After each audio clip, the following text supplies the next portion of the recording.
Invasive species refers to non-native species that survive in wild habitats and aggressively outcompete native species, or cause other kinds of ecological damage. They can decrease land productivity, reduce food sources, damage wildlife habitat, and diminish the aesthetic value of the land. After habitat destruction, invasive species are the second most significant threat to biodiversity. Freed from their natural enemies, they can outcompete native species for space, moisture and nutrients, and reproduce and spread rapidly. There are at least 50 species of vascular plants that are considered to be invasive in Alberta. The majority of invasive terrestrial species found in Alberta are plant species. The oxeye daisy is one common terrestrial invasive species found in Alberta. It is a widespread flowering plant believed to have originated in Europe and Russian Asia. Oxeye daisy is invading pastures and natural areas throughout North America.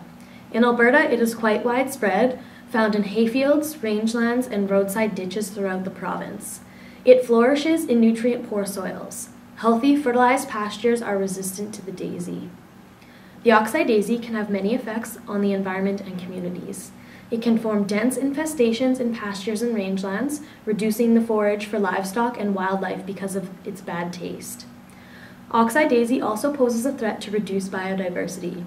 Dense infestations of the daisy can increase the potential for soil erosion. There are some methods of controlling oxeye daisy. Herbicides and chemicals like glyphosate and 2,4-D are effective when applied to actively growing plants up to the flowering stage. The daisy also has shallow roots, so they can be killed by intense cultivation.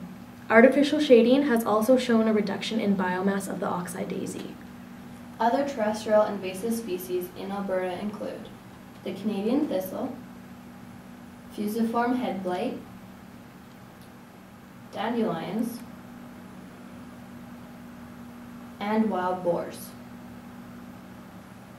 The big steps to take to reduce the populations of invasive species are prevent, control, contain, and eradicate. It is also important to increase public awareness and education on how to prevent and remove invasive species.